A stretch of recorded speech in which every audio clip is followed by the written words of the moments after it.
Petit coucou, j'espère que vous allez bien. Petite vidéo capsule ce matin. J'utilise ce que je vis en ce moment avec mes démangeaisons pour faire passer des petites clés de compréhension. Ce matin, j'ai eu des démangeaisons plus qu'hier. Voilà, hein, les jours se suivent et ne se ressemblent pas. Je rentre dans ma... Ça va faire entre 2 et 3 semaines que ça a commencé. Il est rare que ça dure plus d'un mois quand ça arrive. Donc, bon, ça commence à s'estomper tout doucement. C'est pareil pour vous. Quand vous avez des phases temporaires où ça va pas bien, ça va pas durer un temps infini dans votre vie. Vous devez apprendre à vous écouter. C'est la phrase du jour. Vous devez apprendre à vous écouter, même si les gens autour de vous n'apprécient pas que vous vous écoutiez, que vous écoutiez votre corps. Il y aura toujours des gens autour de vous qui ne veulent pas vous écouter quand vous avez un problème. Ça ne les intéresse pas parce que soi-même n'arrivent pas à gérer leur propre émotionnel. Donc quelqu'un qui ne sait déjà pas gérer son émotionnel, il est positif toxique, il rejette ses propres émotions négatives. Voilà, il joue un rôle, il est dans ses masques, donc vous, quand vous n'allez pas bien, autant vous dire que vous ne l'intéressez pas. Il ne sait déjà pas gérer cette boule de feu intérieure quand ça se présente, la colère, la tristesse, l'angoisse, les peurs. Il ne va sûrement pas venir s'emmerder avec votre mal-être quand vous avez des problèmes.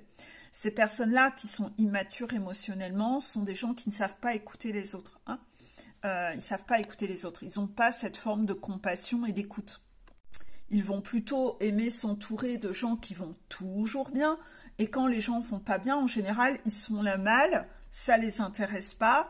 Ils se nourrissent des gens dans le fait de « tu dois m'apporter du bien-être, donc je ne te connais que quand tu vas bien. Par contre, quand tu vas mal, je ne te connais plus. » Donc il y a les personnes positives toxiques qui sont un peu comme ça, d'accord, qui vont en général toujours se faire la malle quand vous allez mal. Ils vont revenir la fleur au fusil quand vous allez bien. Ça, par contre, ça les intéresse drôlement. Mais quand vous avez des problèmes, ils sont jamais là. Voilà.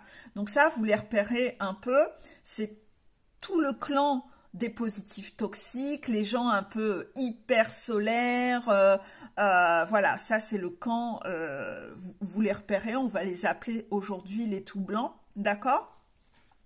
Et donc, eux diabolisent beaucoup le fait d'aller mal. Ils mettent tout le monde dans le même sac. C'est-à-dire que entre quelqu'un qui va toujours mal et quelqu'un qui va mal de temps en temps, ils vont pas faire de différence. Non, non, non. C'est tout le monde dans le même sac. C'est interdit d'aller mal. Tu n'as pas le droit d'aller mal. Je te rejette si tu vas mal. Voilà. Donc ça, souvent, ça vient du fait qu'on les a éduqués comme ça quand ils étaient enfants, que avoir des émotions, c'est mal. C'est mal, on n'a pas le droit. Non, c'est interdit, c'est pas bien.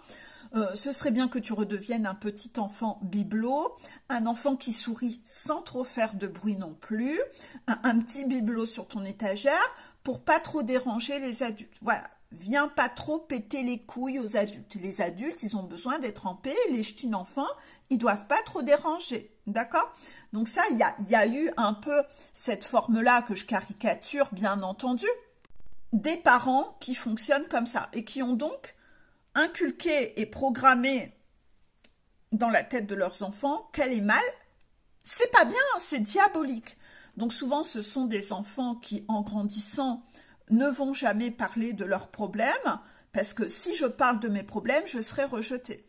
Si je parle de mes problèmes, les gens ne vont plus m'aimer. Je dois toujours montrer que je vais bien, tout va bien, voilà. Et en fait, c'est des gens qui ne sont jamais vrais. Ils sont toujours en train de refouler. Mais malheureusement, c'est que même quand ils vont devenir parents, ils vont dupliquer cette programmation et ils ne vont jamais supporter que leurs enfants aillent mal. Donc, ils auront des mécanismes toxiques avec leurs enfants pour... Tais-toi quand tu vas mal, tu dois aller bien, tu dois être fort, c'est interdit de pleurer, un homme ça pleure pas, t'es un garçon, tu vas pas faire la petite tafiole, tu vas pas faire la petite fille. Voilà, tous ces trucs très misogynes, hein, vous voyez ? Toutes ces phrases très misogynes en fait, où visiblement pleurer c'est être un être inférieur de type une femme. Vous voyez, la femme, c'est un être faible. Un homme, c'est censé être un être fort. Ça n'a pas d'émotion, ça doit être fort, c'est la force. Vous voyez, hein, si tu pleures, tu ressemblerais à une fille. Tu vois, c'est laid une fille. Tu vois, tu peux pas ressembler à une fille. Enfin voilà, c'est extrêmement choquant. Tous ces angles de vue, pitié. Donc en fait, c'est là où intervient la phrase du jour. S'écouter a été si longtemps synonyme de péché mortel, en tout cas d'égocentrisme et de nombrilisme. Et on sortait ces phrases, oh, ce n'est pas bien de s'écouter comme ça, hein, c'est pas bien, hein, voilà. Ou c'est encore une personne qui s'écoute ça. Vous voyez, toutes ces critiques et jugements. L'idée même qu'on puisse avoir des besoins est encore souvent parue comme infamante. Et allez revoir la définition propre de ce mot. C'est qui entache l'honneur. Voilà, avoir des besoins, ça se fait pas. Il faut, hein, en apparence, être parfait. Voilà, c'est infamant, c'est mon honneur, mon image, ma réputation. Je peux quand même pas montrer que. Voilà, et c'est souvent des familles où c'est, voilà, c'est cette programmation. Donc vous avez inévitablement des gens comme ça autour de vous, hein, qui ne veulent jamais entendre quand vous allez mal, qui voilà, qui veulent jamais, ils n'ont aucune capacité d'écoute. Et puis vous avez bien entendu l'inverse, les tout noirs qui eux ne vont jamais bien, ça va jamais. Eux, ils sont dans un autre extrémisme, c'est qu'eux, ils ont trouvé leur identité dans le fait d'aller mal tout le temps, et eux, ils n'ont pas du tout envie d'aller bien. Ils sont toujours en train de se plaindre. S'il y a une coccinelle qui est passée, la coccinelle, elle a osé aller tout droit au lieu de faire un tourniquet. Donc c'est là, oh, ça va pas ma vie, oh là là, aujourd'hui j'ai une journée difficile, vous voyez. Et ces gens-là ne savent plus quoi faire pour aller mal. Donc ils ne cherchent pas à résoudre leurs problèmes, puisque c'est un outil, c'est je vais mal, ainsi tu vas m'apporter de l'attention. Donc en fait, c'est un peu des persécuteurs, des vampires énergétiques qui vous prennent toutes vos énergies. Et en fait, il faut faire la différence entre les deux. Il faut savoir avoir quand même cette capacité d'analyse. Et c'est pas parce que si vous avez vécu avec un parent qui n'allait jamais bien, il ne faut pas partir dans un extrémisme de vous avoir tellement peur de ressembler à ce parent précisément que vous allez partir dans l'extrémisme que moi je vais toujours bien, voilà. Non, on ne vous demande pas de partir là-dedans et c'est pas parce que vous avez eu une overdose avec un parent qui va toujours mal que parfois vous vous laissez vampiriser par un conjoint ou par un parent qui va toujours mal, que quand vous avez quelqu'un autour de vous qui va bien 90% du temps et 10% du temps, il a des problèmes, que ben là, je vais te rejeter parce que tu comprends, moi, je suis déjà occupée à écouter toujours quelqu'un qui va mal. Donc, toi, quand tu es 10% à pas aller bien, dans 10% de ton temps, tu vas pas bien, ben, je vais pas t'écouter, je reviendrai quand tu vas mieux. Non, soyez quand même équilibrés dans le donner-recevoir dans chacune de vos relations. Parce qu'il y a des gens aussi comme ça, c'est qu'il y a des gens qui choisissent de rester en couple avec un conjoint qui ne va jamais bien. Il y a des gens qui choisissent d'écouter un parent qui ne va jamais bien. Et donc, ils atteignent un niveau d'overdose de gens qui ne vont pas bien. Donc, c'est-à-dire que moi, je n'ai plus de jauge d'écoute parce que je donne tout à ces personnes. Et après, dans ma vie, je suis toxique avec les autres. Parce que je n'ai plus de capacité d'écoute avec les autres. Je donne tout mon temps, tout à eux qui prennent tout. Mais les autres personnes, je n'ai plus de capacité d'écoute pour les gens qui, par malheur, pourraient éventuellement avoir 10% du temps dans l'année où ils vont pas bien. Non, vous, je vais plus vous écouter parce que j'ai déjà usé mon forfait écoute avec les autres. Vous voyez, ce côté très déséquilibré, tous ces mécanismes toxiques qui sont des mécanismes violents, en fait, où les gens ont des mécanismes qui ne sont pas OK, qui sont des mécanismes qui ne sont pas OK, qui sont liés à l'écoute. Nous sommes dans le portail de l'écoute ce mois-ci. Donc, inévitablement, l'écoute intervient sur 1001 facettes de la boule à facettes. Et aujourd'hui, je voulais vous parler de ça. J'espère que ça va vous créer des petits déclics. N'oubliez jamais que l'extrémisme, c'est jamais la bonne solution. Le tout blanc, le tout noir, voilà.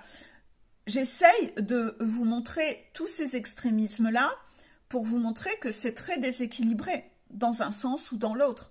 Il faut avoir une capacité d'analyse, donc d'écoute, pour voir si la personne, comment elle est dans sa globalité, parce que c'est là où vous allez voir si c'est une personne qui ne va jamais bien ou si c'est une personne qui la plupart du temps va bien, mais là, ponctuellement, elle a un problème. Donc oui, inévitablement, il faut quand même avoir une capacité d'écoute avec ces personnes-là quand même.